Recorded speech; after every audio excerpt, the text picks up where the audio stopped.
Yeah, I know I'm putting this out there on the internet. One of the big things that we don't do and never have done.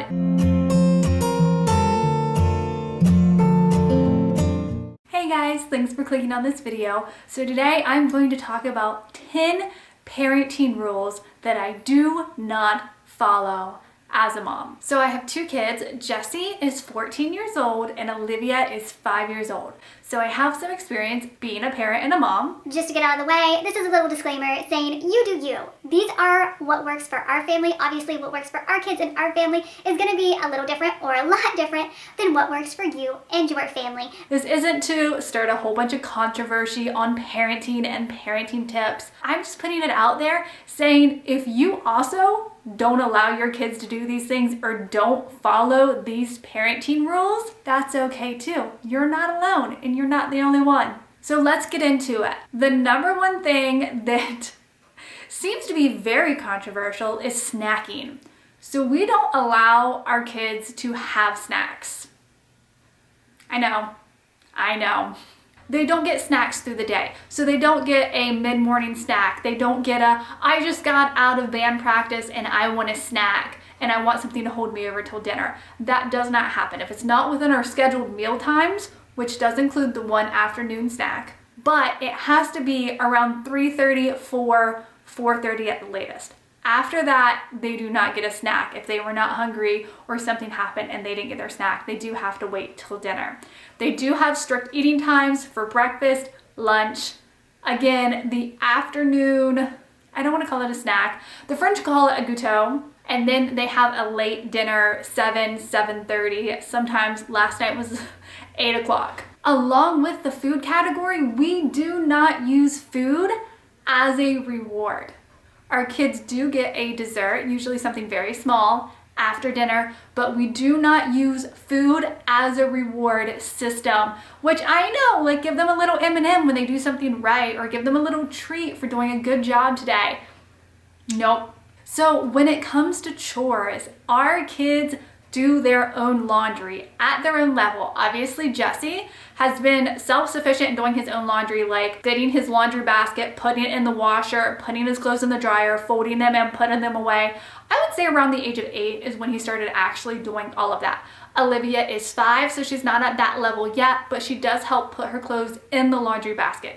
She is responsible for putting her dirty clothes in the dirty hamper. She also helps switching the clothes from the washer to the dryer. She helps fold the clothes. She somewhat helps put them away. Not so much yet at this point, but she will get there. So our kids are responsible for caring for their own laundry. So our kids are not allowed to scream in the sense of like, oh, that's exciting. Ah, let's go play. Ah, like that type of screaming. They're not allowed to just run around screaming all the time. For us, if you're screaming, it's because like you're injured or there's something seriously wrong.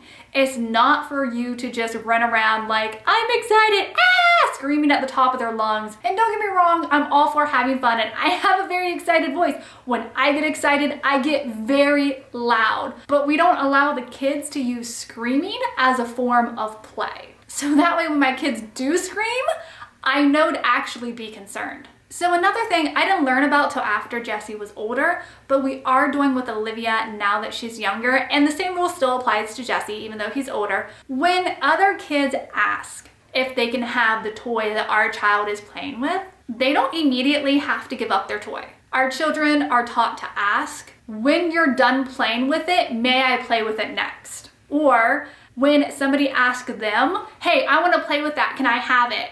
They don't have to immediately give it to the other child. They can say, yes, as soon as I'm done playing with it, I will give it to you. When kids are little, they're taught if somebody else wants it, you're supposed to immediately give it up to them. So if you're on the playground playing with a swing and another kid wants on that swing and they say, hey, I want to play on the swing, a lot of time kids are taught to just immediately get off the swing and give it to the other child. Sorry, Madeline's upset. I won't let her in here while I'm filming. So if you hear her barking, that's why. But it doesn't work that way in reality. If I'm shopping at TJ Maxx and I have a blouse, the last one in that size, in my hand, and another woman walks up to me and goes, I really like that blouse, I want it, I'm not just gonna hand it over to her. That's not the way it works. Nor should it be the way that it works.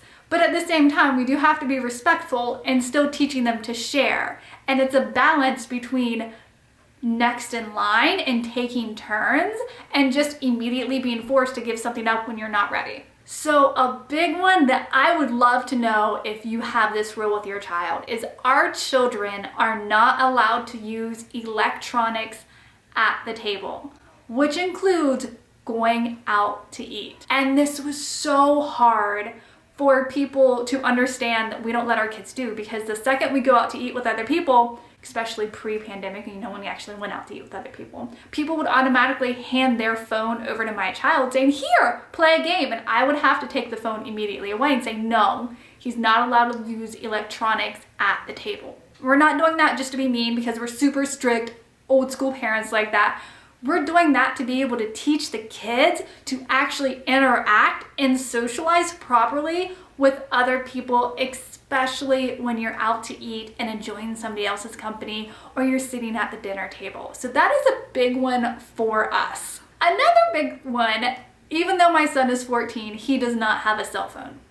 He is not allowed to have a cell phone until the age of 16. I know, can you believe it?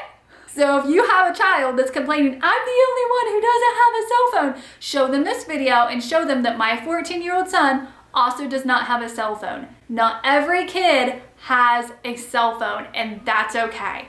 At this point in our lives, he is not responsible enough to be able to own a cell phone. We do not see him needing a cell phone as emergency purposes until the age of 16, when he's actually doing activities on his own. For Olivia, we will make that decision as to what age she gets a cell phone, as to what is appropriate for her.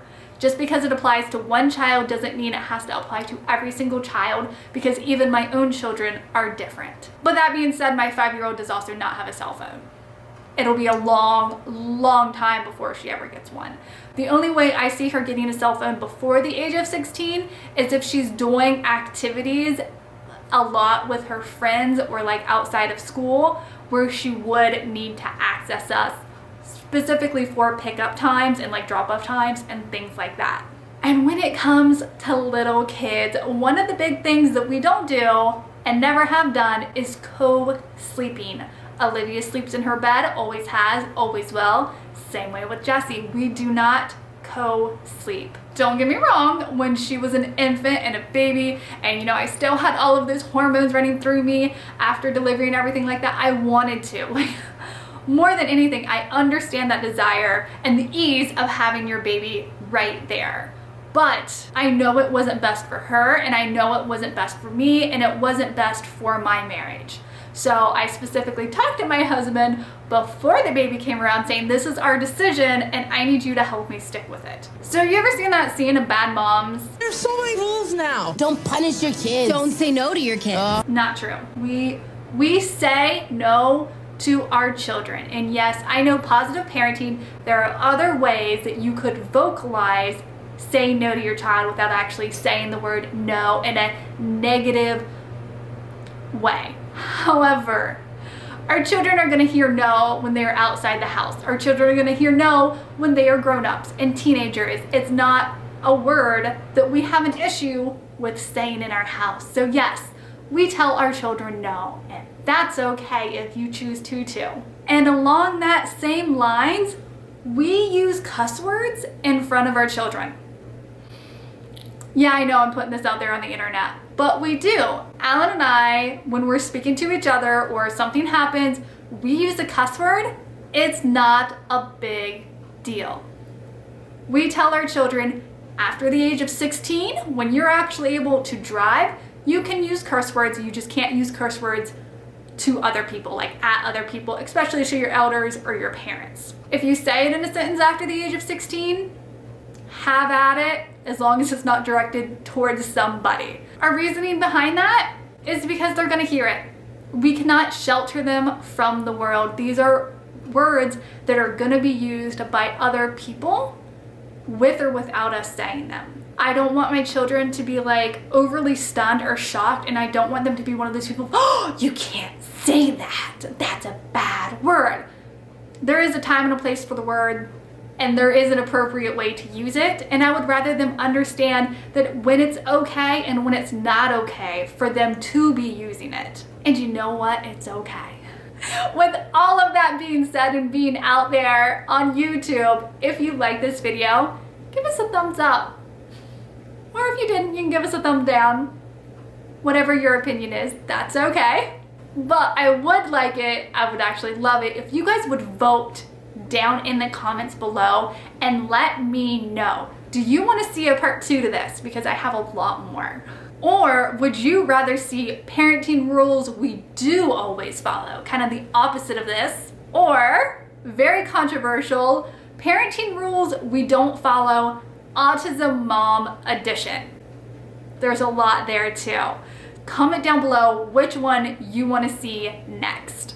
And if you're curious about some other videos we have out there, we actually have like a 3-hour dinner with our kids who go out to eat for a 3-hour dinner. I'll link that one down below. I'll also link down below a video where we talked about Jesse's chores and expectations with autism down below. So you can check that out next. We put out new videos every single Tuesday, so I would love it if you'd subscribe because I really think you're gonna enjoy our video next Tuesday. See you next time. Bye.